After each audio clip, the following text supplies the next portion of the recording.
specifically, I just need him to pass a law that makes sense. And I have yet to see him do that.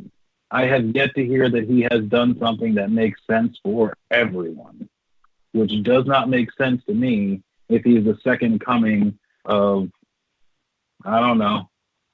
I guess for Republicans it would be Ronald Reagan, and for Democrats it would be Clinton. If he's the second coming, then I'd like him to then I would really like him to do something that works for everybody.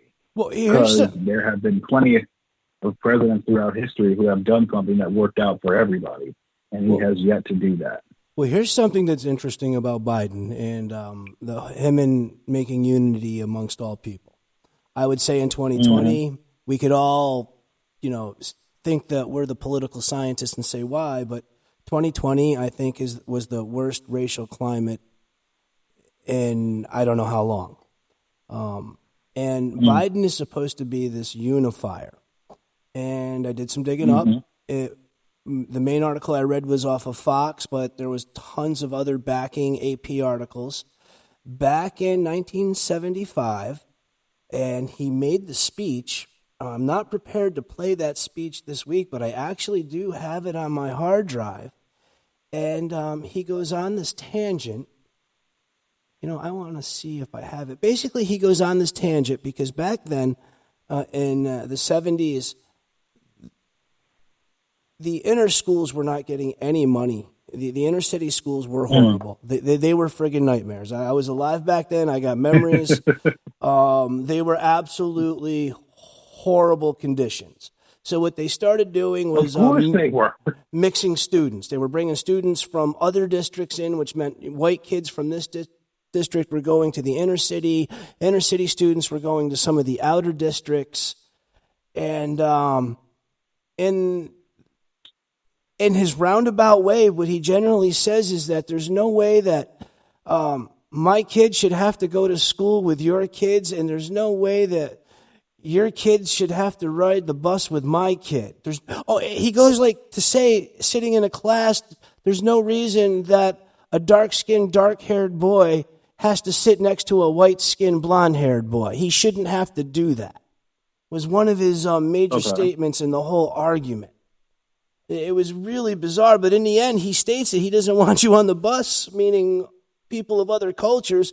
And I don't really think he meant race. I think he meant more poor on the same bus as his kid. But now, all of the Dems that put him into power, Pelosi, Schumer, without their backing, there's no way he would have got the vote if it's really legitimate. And they all knew this about him. It seems more of him being in office as a ploy to make things worse. What do you think? I would not disagree with that. First of all, the statement about, what the hell is it, black kids sitting with white kids in his long diatribe, because I'm pretty sure it was probably long, drawn out, and stupid. Construct. As it usually is when someone says something stupid, it's always long and drawn out. And no matter how long they go on talking, they just sound stupider and stupider. So, as far as he said with that, if your white son and my black kid are in the same class, and they don't want to sit next to each other, you're absolutely right. They don't have to. But it's not your choice to tell them not to sit next to each other, just like it's not your choice to spoon-feed a child hatred. It's not something that you should do, period. It should be their decision 100%. So if they don't want it, then they don't want it, and they can go wherever the hell that they want to go. Sit at the opposite end of the class. Don't go to the school anymore and go back to your old school, whatever. The thing is, we all want the best for our kids. And sadly, wanting the best for your kids means sending them to some other school, which I totally understand. I mean, back in the 70s when he said this, I am not surprised that the inner cities were down in the dumps. I mean, the only reason why schools get funding is because of taxes for owning a home, and inner cities don't have a lot of homeowners. Therefore, they don't get a lot of funding for other programs or for their educations to be, what's the word I'm looking for? Just better. Now, if your kid was raised in the suburbs and your kid was black, you probably had a great education. But if your kid was raised in, I don't know, Southside Boston, he probably has a terrible education, even if he is white. And that's not what really matters. Like, from what I see, honestly, I just don't see Biden as someone who is consistent with anything that he does. The only thing that he is consistent about is literally being inconsistent. He has not done anything for the people. He is not a great unifier. And if we ever get on the subject of unification, which is a terrible subject for me, because I don't believe in unification. I honestly think it should just be a free-for-all, and people should handle their own shit. Well, there's definitely a difference between unity and unification and uniformity. Unification can be good and bad depending on how it happens or it's imposed. Uniformity is you're getting into fascism. It's going to be rolled out, formed, and you're going to fit the shape of the container. Yeah. So, and I mean, it's just, I really don't, even after his comments on the Constitution that time, I don't really understand how he ever got into office. See, right now I'm just going comments on the Constitution? Oh, yeah, here, let me play those. Those I can punch right up. That I have. Let's see here. Oh, yeah, he was trying to quote the Constitution. He had it going for a few seconds. I even started listening to him. Yeah, let's see here. Oh, dear. Let's see. He has his own folder, Biden clips. Let's see. Where are we here? Oh, Biden Constitution. That's the one we want. We hold these truths to be self-evident. All men and women created by go. You know the thing.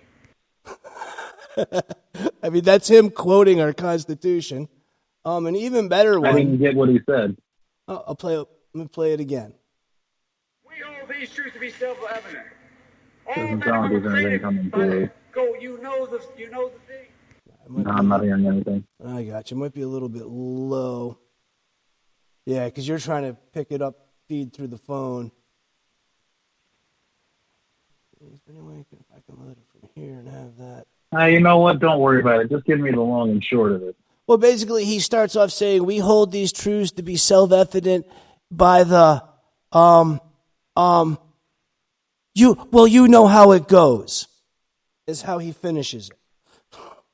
It's like, well, you know how it goes. Right, because he couldn't remember part of the Constitution, which I find amazing since it was supposed to be wrapped up into his speech. What's amazing to me is, don't they have a monitor for that? It's like they set him up to fail. It's like they picked him because he is really a ringer for a loser. I would love to know the truth of why the Democrats chose him. He's not a good thinker. The shiniest of three turds. I think he was the most controllable. That makes him the shiniest. And then let's see how this, if we can hear this particular. Yes, and by the way, what you all know, but most people don't know, unlike the African American community, with notable exceptions, the Latino community is an incredibly diverse community. That was part of his speech in explaining to America that he was not racist, not prejudiced, or not biased. And America voted for that. That's completely impossible. You live in America. You are one of those things at the very least. Yeah, I mean, he opened I right am up. one of those things. So it's like, who made these decisions? Now, he was totally beat out by Hillary for the DNC when Obama came out of office. They told him, because technically the vice president is supposed to get the pick to run for that party in the next term. They told him no. Then Bernie actually beat her for the DNC preliminary vote to be their contender.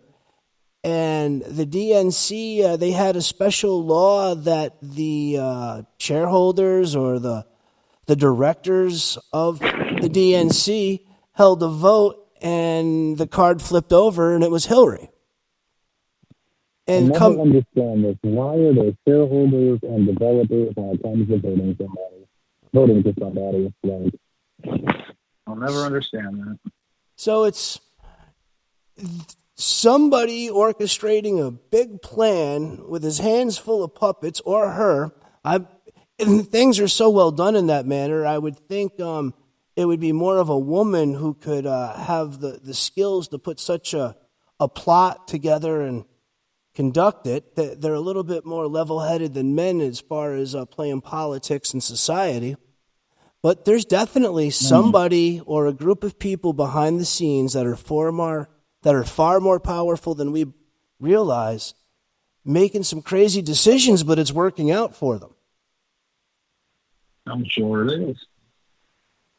Well, Kev, I do got to let you know we're down to about 40 seconds. I'm going to have to close out the show. I want to thank you for coming on tonight. Thank you I hope that for inviting me. Well, I hope we can get you back on. It was nice to not be the only person out here. And just to tell everybody else, God bless. I'm out and I'm gone.